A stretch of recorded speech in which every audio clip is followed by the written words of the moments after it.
Avi Meyers, Northtown Neighborhood News Magazine, a presentation of Sonny Hirsch and myself, ntnm.org on the web. All of our shows are on YouTube for the last 8 years and change.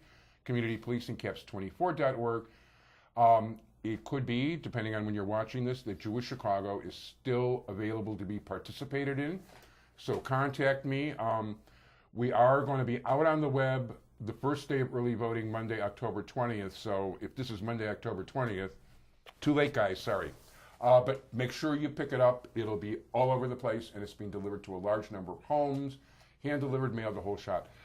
It is a pleasure to have 2 judges running for the retention ballot, 2 judges that I might say are highly rated and well-respected and come highly recommended among their colleagues. And we welcome you again to Judge Pamela Loza. How are you? Thank you. It's so good to be here and good seeing you again, Avi. It's my pleasure. And somebody who I think was on twice previously for different elections, Judge William O'Brien. How you doing? How you doing, Avi? Good to see you again. Good to see you. And you know, first of all, I always urge people to, when they come to vote, go to the bottom of the ballot first. You know, I think this year there's over 70, judicial retention judges, and all but 1 or 2 this time around have like great marks from the bar associations. So you start there, and I'll let them explain to you why that that these guys should be retained or they should be retained or whatever else, and how important the court system is. So we'll start, well, you're right to my left. So Judge Loza, tell us what's going on judicially. Well, we have a great class. I think we have 74, 75 judges that are up for retention, and they're frankly all stellar. And we really need experienced judiciary. And it takes a long time to become a judge, and it also takes a long time to become seasoned, I think, as a judge. So, we want judges who have experience judging. And it's great advice. Go to the bottom of the ballot first, okay? I think that's absolutely great advice. And I would urge everybody to vote yes for all the retention judges. As I say, we have an absolutely stellar class. Everybody is qualified, I think, this time. I will say it's the highest rated judicial retention class since I've been following these things the last 15 years I've ever seen. Yes, and later I understand this afternoon you're going to have Judge Kaplan on with you today. Right. And, he's running for the 12th Sub-Circuit, and he works with me, and he is fabulous. He takes children, and he cares about children first. I'm the supervising judge of the Parentage Child Support Enforcement Division, so, the best interest of the children is what we do on a daily basis. I've actually privately talked with Judge Kaplan about that subject, and it is heart-wrenching what goes on by you guys. I mean, he's really, without giving me names, he's detailed some cases, and it rips your heart apart. Well, we're trying to make a difference, and I think we're making strides. We're making really good strides. No, it's good to hear, and I know that, you mentioned the seasoned judges. It's important when somebody's involved like that, you get to see what the reality is, and you're able to, move further and progress along those lines. Yes, it takes a while, don't you think? It is. You have to take the long view, and I think that's what we do. Right. We kind of take the long view. I think judges get a knock for decisions don't happen as fast and as quickly as people want, and there's a reason why. And I think there has to be some considered judgment in terms of these cases, and people might look at it as a group of cases, but for the people in front of you, it's their case. It's important to them, and so you have to treat each one individually and give it your full attention, and so that takes time.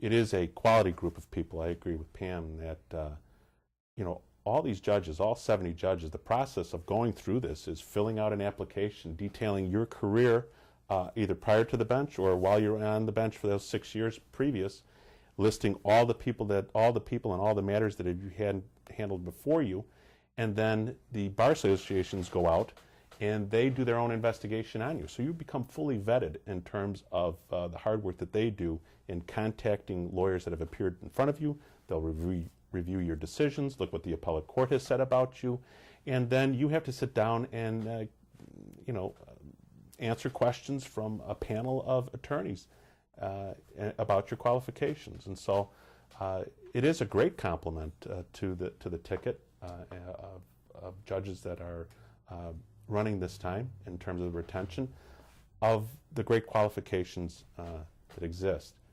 We encourage people not only go to the end of the ballot, but also be informed. Go to these bar associations, see what they say about the judges. if someone got dinged by a bar association, go back and look at what that bar association said, and then go look at what the other bar associations, what they said about that person. So it's, it's not a static process. Not all bar associations are alike, and that's very important. I mean, I tend to look at and Jewish Chicago really does look at all this stuff, and we will talk about this stuff in detail. But I have found over the years that people like the Chicago Bar Association put in a gigantic amount of work, and they don't have, so many of these bar associations are ethnic or religious or whatever, and the fact of the matter is, you can imagine that the Greek Bar Association will probably lean towards some of the Greek people, and the Gay Bar Association will lean toward gay people, and the Jewish organization, well, we Jews are kind of weird that way. You never know. But the point is that those do have specific interests, and you usually see those things highlight people within their categories more so. But people like this, it is important to note. And in your case, Judge O'Brien, I also want to note that one of my favorite commanders here actually singled out a case about how community policing and the whole justice system can work, getting rid of a major perp. And when I asked the commander who the judge was, he mentioned it was you. And he really singled you out for the wonderful job you did in that case and for the fair verdict that was involved. Well, we all try to do that each and every day. You want to do the best you can on each case that you have to make sure that the right thing happens on it. And when people notice it, that's wonderful. Will it change the way I operate? No, it doesn't. But I'm glad that people do notice it. Well, you want to follow the law. As a judge, you're bound to follow the law. But you want to give everybody their day in court. And sometimes it's not just whether or not you win or lose, because lots of people, everybody wants to win, right? Yeah. But sometimes people feel that if they got their day in court and the judge really took the time to listen to them and then gave them a reasoned decision, they're content with that, Yeah, no, if you have your fair day of court, win or lose, yeah, you're right. You're right. I agree. I mean, it's nice getting off, but not if you're guilty. So we've got 70-some judges. Now, there is a website for the retention judges? Correct. Yes, www.cookcountyjudges.com. www.cookcountyjudges.com. And I do want to thank Ed McElroy, ace PR guy, who arranged for my two guests over here. So we're always happy to work with him. And, basically, you see anything, we've got about a minute and a half left here. You see anything changing in the justice system or things that, things you'd like to talk about in that last minute and a half, guys? Or judges, I'm sorry. Well, I just left the Appleseed Foundation, and at least in domestic relations, we're working with the Chicago Council of Lawyers and the Appleseed Foundation for Justice, and we're making great inroads in trying to bring access to justice to all people. I think it's something that we're thinking about pilot projects to revamp all sorts of the, at least the parentage and the domestic relations division, and trying to make it better for everybody. Sounds good. I would point to issues involving people with special needs in terms of mental health services that should be delivered to people that oftentimes now, because of a lack of services, end up in the criminal justice system where it really shouldn't be. And so hopefully as the economy gets better and the budgets ease, that those services will be returned to helping that group. Yeah, that would be very nice. As a matter of fact, I worked in a halfway house when I was in college as an activity worker. There were 120 people. There were 119 of them were listed as paranoid schizophrenic, and they all belonged in the mental hospital, but there was no room for them, so they put them out on the streets of Uptown. And I was actually pleased when the state closed down the place a little bit after I left. They didn't close it down because I left, but it was a pretty horrid place. Right. So in any event, I want to thank very much two judges that I'm definitely voting to retain, as I will for almost, I'm not going to promise you I'm doing every one. I've got to do the homework first, but Judge Pamela Loza definitely voting for your retention.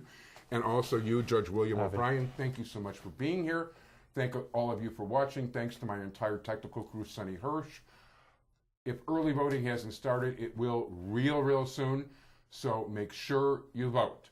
Thank you very much, everybody. Bye-bye.